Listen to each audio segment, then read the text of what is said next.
No one in the Harper house expected the music to return that night. The house had been quiet for a long time. The kind of quiet that presses against the walls and settles into the furniture. Daniel Harper sat alone in the living room, the lamp beside him casting a soft yellow light across the carpet. Outside, the late autumn wind moved through the trees in their small Illinois neighborhood. But inside, everything felt still. He had spent the day the way he spent most days since Claire passed away, working, answering emails, cooking something simple, avoiding memories. Yet something felt different that evening. Maybe it was the way the air smelled like rain. Or maybe it was the way his chest felt too tight to ignore.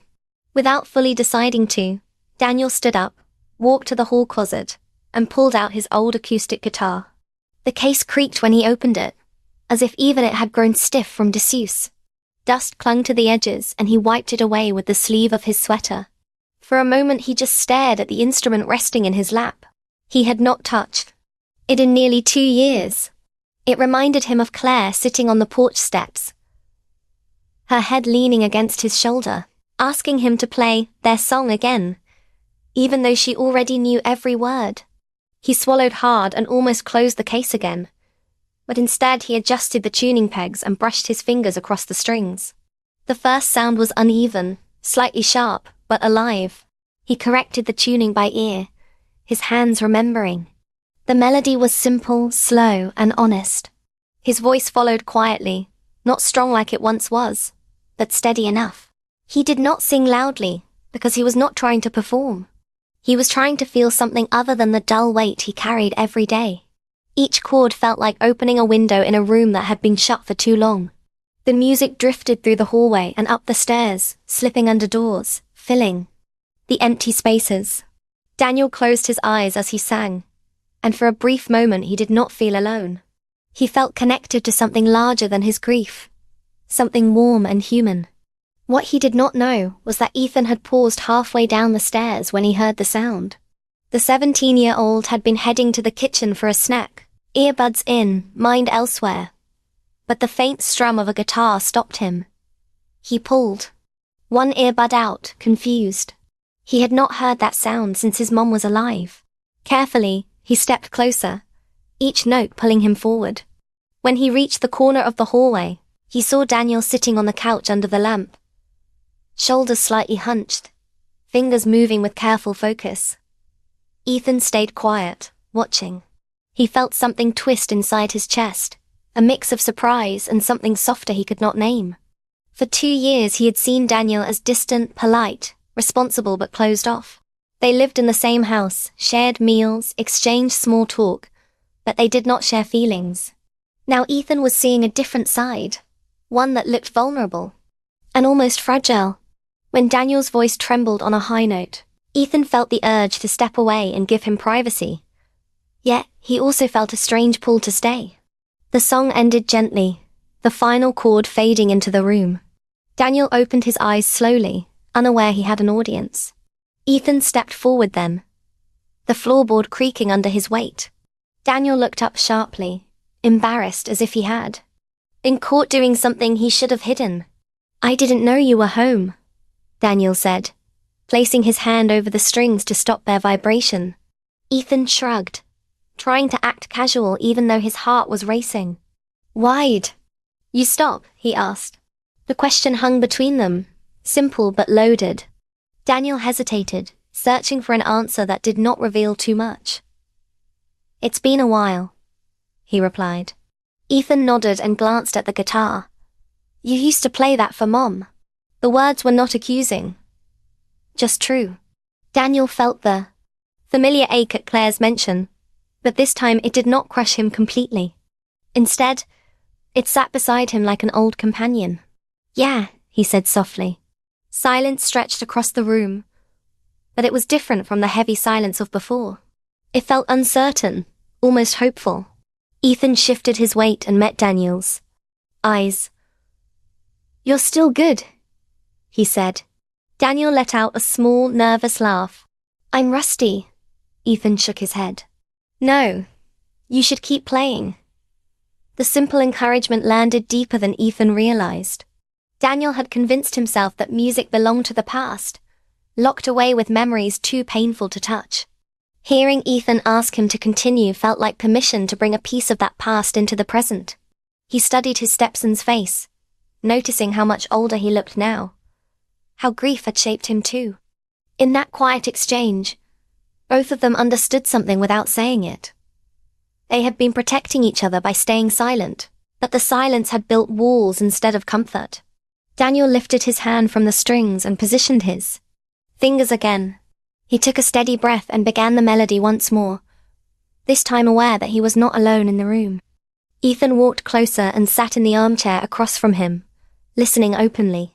The notes filled the space between them, softening the distance that had grown over 2 long years.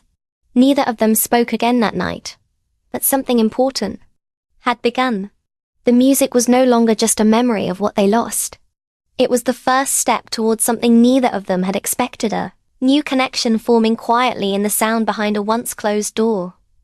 The weeks after that night moved quickly, but something inside the Harper house had shifted. Daniel did not hide the guitar again. He kept it on its stand near the couch, as if he wanted to prove to himself that the music was not going back into the closet.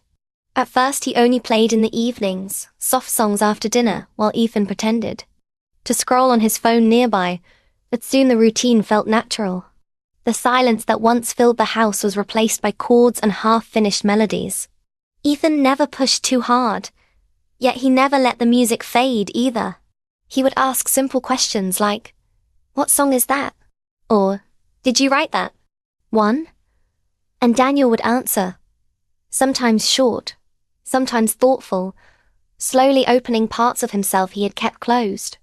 One Saturday afternoon, while Daniel was adjusting strings and trying to remember an old progression, Ethan walked into the living room with a look that made it clear he was hiding something. He stood there for a second, hands in his hoodie pocket, then finally said, "So don't be mad." Daniel glanced up, already cautious. "That's never a good start." Ethan pulled out his phone and held it up like evidence. "There's an open mic night next month at the Willow Cafe downtown. I signed you up." Daniel blinked, certain he misheard. Ethan stepped closer and showed him the confirmation email. Daniel's name was right there, typed in clean, bold letters under the list of performers. His stomach tightened. "Ethan, no. I can't do that." Ethan's voice stayed calm but firm. "Why not?" Daniel set the guitar aside and rubbed his hands together. "Because I haven't played in front of people in 20 years. Because I'll mess up. Because that's not who I am anymore." "You just stopped." The words hit harder than Daniel expected. He stood up and walked toward the kitchen, trying to escape the conversation. But Ethan followed. "You always tell me not to quit when something scares me," Ethan continued. "You told me that before my math finals, before basketball tryouts. You said fear means it matters." Daniel leaned against the counter and sighed. "That's different." "It's not," Ethan said quietly. "You're scared because it matters." The house felt smaller in that moment, the air heavy with truth. Daniel looked at his stepson and saw not a child, but a young man who had grown stronger through loss. Ethan wasn't teasing or forcing him into something for fun. He was offering him a chance. "I don't even know what I would play," Daniel muttered. Ethan shrugged. "Play the song you were playing that night." There it was again, Claire's memory woven into the present. Daniel felt the familiar ache but also something new, something lighter. "That song is personal," he said. "That's why it works," Ethan replied. "People feel real things." Daniel walked back to the living room and stared at the guitar. He imagined people whispering or checking their phones. He imagined failing in front of strangers and confirming every doubt he carried about being too old, too rusty, too late. Someone in the crowd hearing his song and feeling understood. "You really think I can do it?" Ethan answered without hesitation. "Yeah, I do." The confidence in his voice was steady and certain. It was the same tone Daniel had used with him for years, and now it was coming back around. That night, Daniel lay awake longer than usual, staring at the ceiling. The idea of performing would not leave his mind. He thought about how small his life had become since Claire passed. How safe and predictable it felt. Safe was comfortable, but it was also empty. He had been moving through days instead of living them. Around midnight he got out of bed, walked quietly to the living room, and picked up the guitar. He played the full song from start to finish, this time without stopping. His fingers moved with more confidence, his voice stronger. When he finished, he did not feel embarrassed. He felt awake. Ethan grinned, trying not to look too proud. "So, you're doing it?" Daniel hesitated for only a second. "I guess I am." The following weeks turned into practice sessions. Daniel worked on timing, breathing, and standing while playing instead of sitting. Ethan would sit on the couch and clap when he finished, sometimes offering small suggestions like, "Slow down on that part," or "Hold that note longer." Their evenings became teamwork instead of silence. Daniel noticed that Ethan seemed lighter too, laughing more, staying downstairs longer, instead of hiding in his room. The open mic date crept closer, printed in bold on the calendar hanging near the fridge. "Why does this matter so much to you?" Ethan thought for a moment before answering. "Because when you play, you don't look sad. You look like yourself." The simplicity of that statement left Daniel speechless. It was about showing Ethan that life did not end with heartbreak, that pain did not erase passion. It was about proving that starting again was possible. Daniel closed the notebook and nodded slowly. And just like that, the plan was no longer a wild idea from a teenager. It became a promise between them.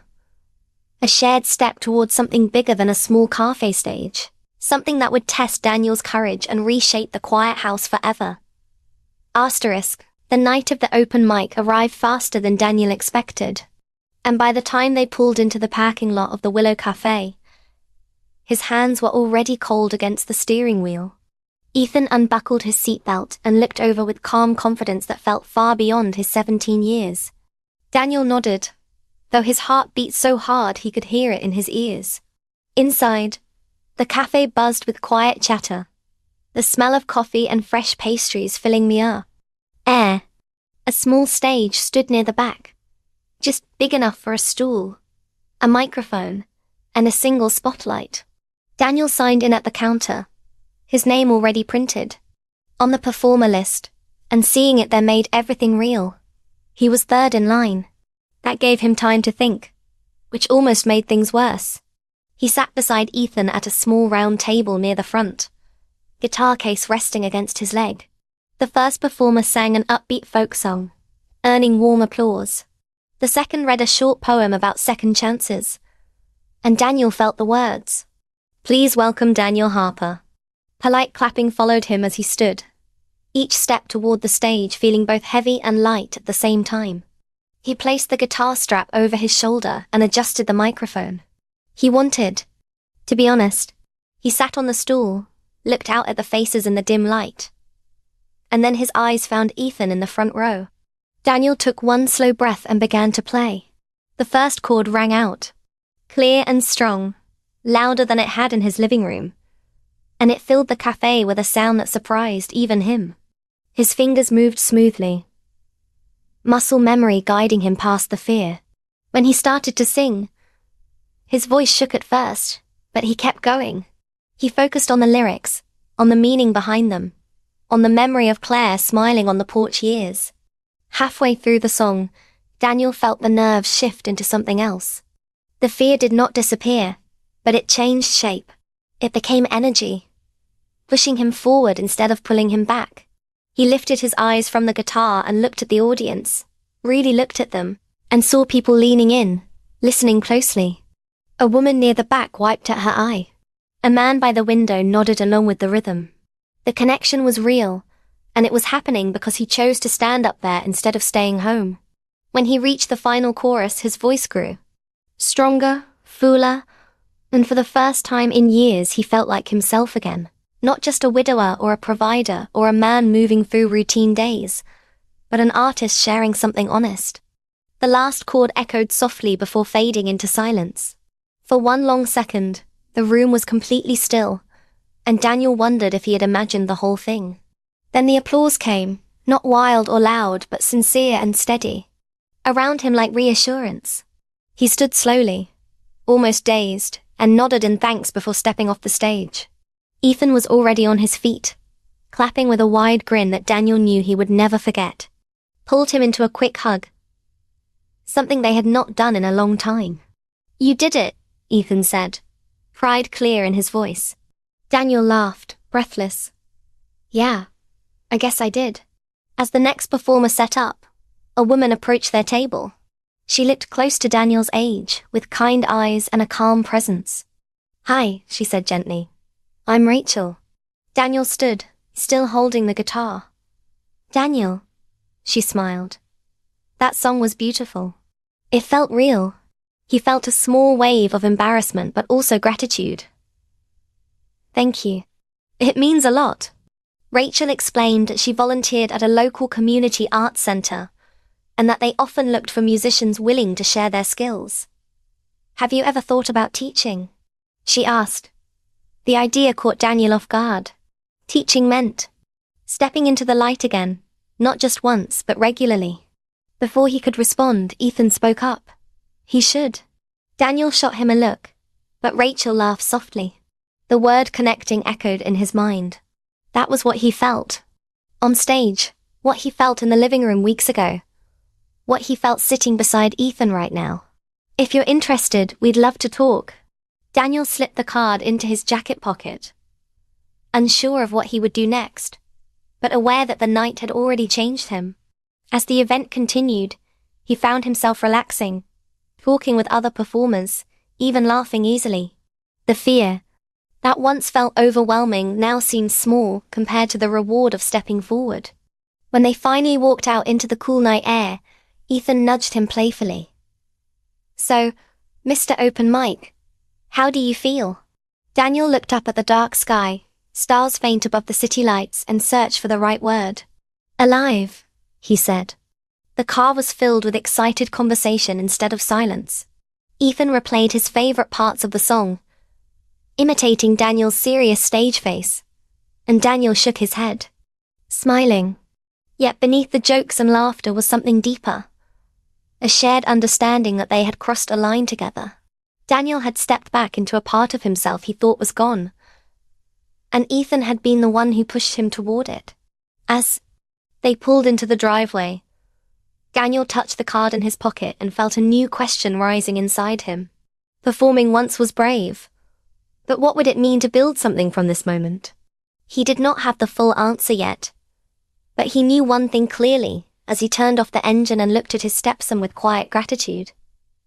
This night was not just about a song in a cafe. It was about choosing to live again, and that choice was only the beginning. Daniel woke up with the strange feeling that something important had shifted inside him, and instead of brushing it away, like he usually did with hopeful thoughts, he held on to it. The small card Rachel had given him rested on his nightstand, and he picked it up before even checking his phone. The words, Community Arts Center, printed across the front felt simple, but to him they carried possibility. Over breakfast, Ethan watched him carefully, pretending to focus on his cereal but clearly waiting for a decision. Daniel noticed and almost smiled at the quiet pressure in the room. "I'm thinking about calling," he said finally, keeping his tone casual. Ethan's head snapped up. "You should." The air was cool, the sky wide and pale blue. His heart beat fast as he dialed the number, but this time it wasn't fear holding him back. It was anticipation pushing him forward. Genuinely pleased. When he walked back inside, Ethan didn't ask what happened. He just read Daniel's expression and grinned. "You did it, didn't you?" Daniel allowed himself a real smile. "Yeah, I did." The art center sat in a renovated brick building downtown, filled with sunlight, colorful murals, and the sound of different instruments blending together in messy harmony. Daniel felt slightly out of place at first, surrounded by younger musicians and energetic kids carrying paint supplies. But Rachel greeted him at the door and made everything feel easier. She showed him around, introduced him to a few staff members. and explained that many of their students came from families who couldn't afford private lessons. "We try to give them a place to express themselves," she said. That sentence stayed with him. Express themselves. He thought about how long he had denied himself that same gift. His first day was simple. The students were nervous, their fingers stiff on the strings, but when one of them finally played a clean chord, his face lit up with pride. Daniel felt something stir in his chest. The following week, Rachel asked if he would feel comfortable leading a small group session. The idea made him pause, but instead of saying no out of habit, he took a breath and agreed. Standing in front, he showed them how to place their fingers carefully, how to press firmly without hurting themselves, how to listen to the sound instead of rushing. He kept his instructions simple, patient, kind. When one girl struggled and looked embarrassed, he shared a story about how he once froze on stage years ago and forgot the lyrics to his own song. The class laughed, tension breaking, and she tried again. By the end of the hour, they were playing a basic progression together. Not perfect, but proud. As the weeks passed, Daniel found himself looking forward to those evenings more than anything else. The house no longer felt heavy when he returned home, because he carried fresh energy with him. Ethan noticed the change right away.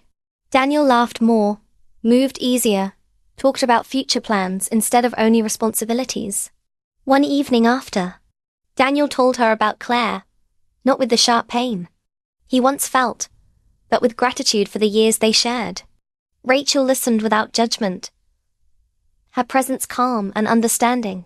Daniel realized that allowing himself to feel again did not mean. It meant honoring it while still stepping forward. At home, Ethan teased him gently about spending extra time at the center, but there was approval in his voice. One night, as they cleaned up after dinner, Ethan said, "You seem different."